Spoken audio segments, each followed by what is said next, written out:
Hello dreamers, welcome back on my channel. Today I'll explain what it is and how I used the rush effect in this scene, where the car seems to run inside the screen. Do you see how the trees are running towards us? Today we'll understand how to create this effect together by doing an exercise. If you haven't already, go and watch my latest short film Animal, where I used this and many other animation techniques here on Dreams.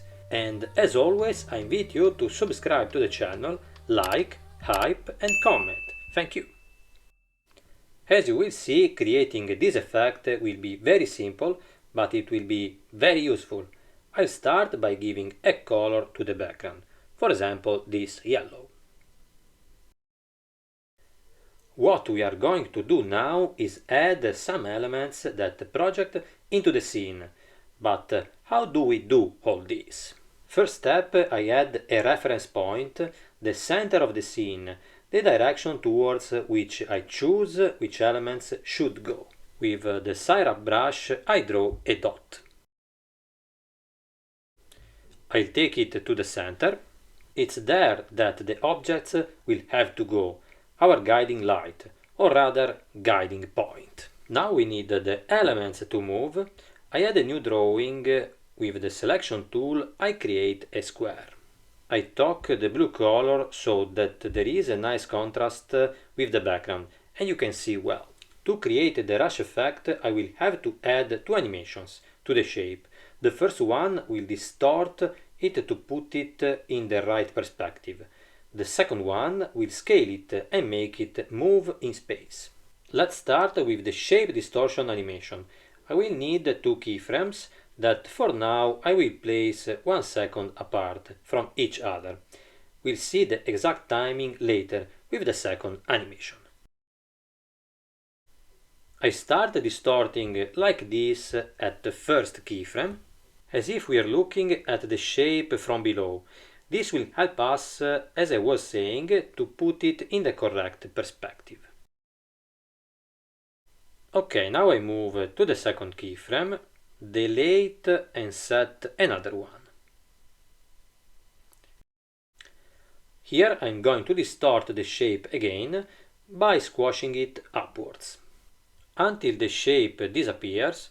To do this, the vertices will have to be practically on the same line, but they must not go beyond the vertices at the top.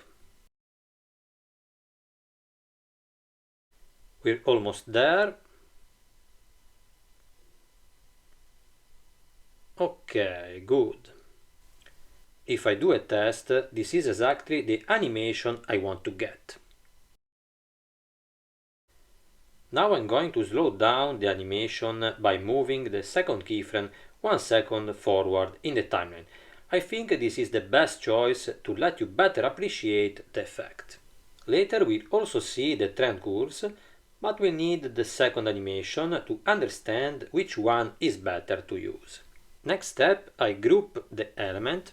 In correspondence with the distortion keyframes, I add the keyframes to the group with the Move and Scale tool. But even before that, I would say to move the whole group off the screen and rotate it like this.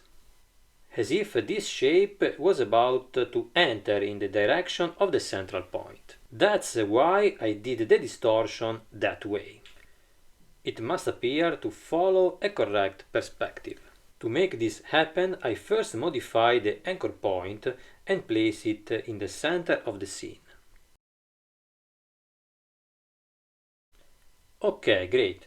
At this point I set the second keyframe on the group, corresponding to the distortion of the shape. And I scale the shape until I get to the central point. Up to here. And be careful when scaling that the shape is right inside the red dot. Now I'll do a test. Now I can work on the trend curves.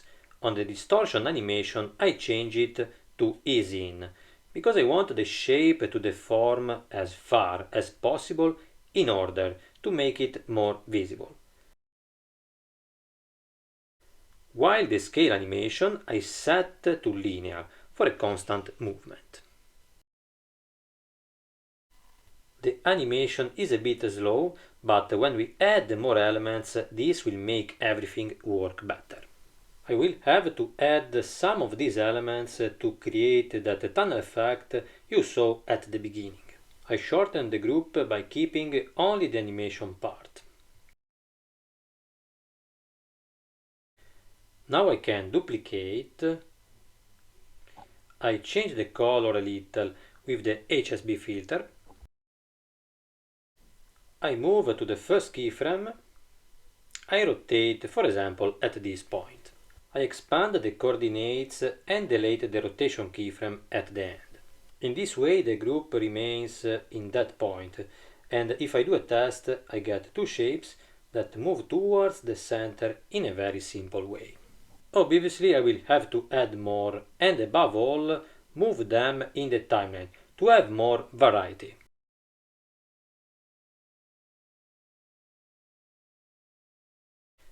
I duplicate it again, move it a little farther forward and change the color again.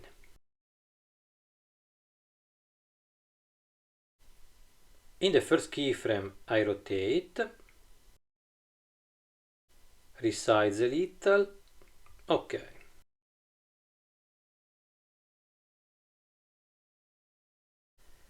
Very interesting, what do you think?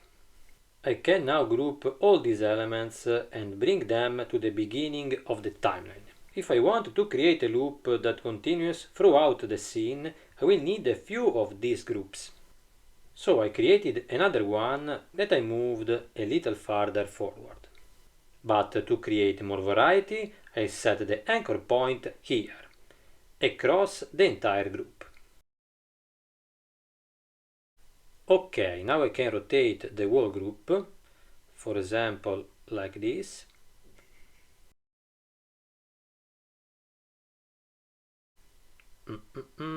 I move it farther to the left.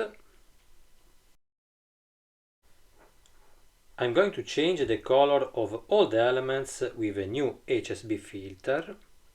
For example, let's try like this. Let's do a test. I would say that that element in the top left suddenly appears. I have to change the scale. I enter the group and move the shape of the screen to the beginning. Let's check the others. Ok. Duplicate the groups throughout the timeline, trying to get as much variety as possible, and you should get an effect like this. But now I want to add a disturbing element, for example something that comes towards the viewer and bounces off the squares. How can I do it? First of all I draw, for example, a ball. A black ball. In this case too I'm going to group. I set the anchor point here again, but I would say it's already set. This way I can do this resizing. Next step, I set the keyframes to make the animation. Let's try again after 2 seconds.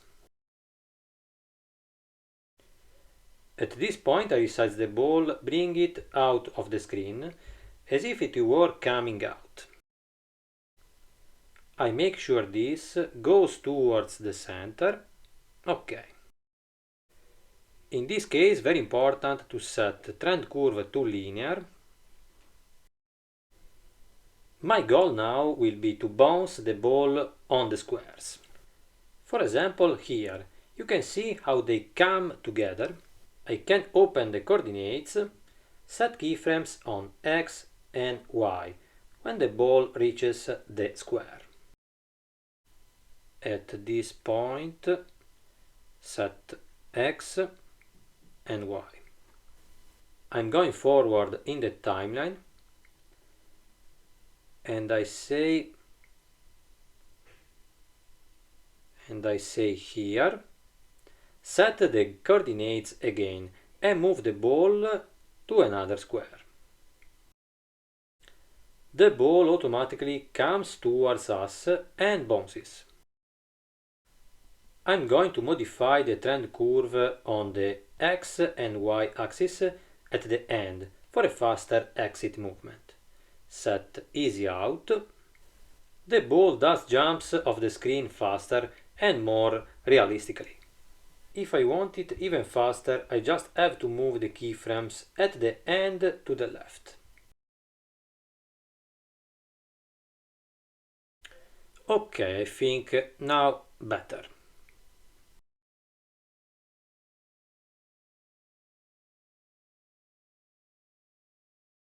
Well, dreamers, we have come to the end of another fantastic tutorial. We understand how I created this scene.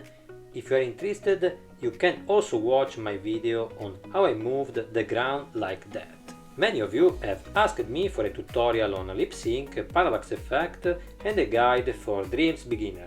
With the time everything will come to the channel. I invite you to continue writing in the comments your ideas, suggestions or simply if you want to have a chat. Thank you so much for watching and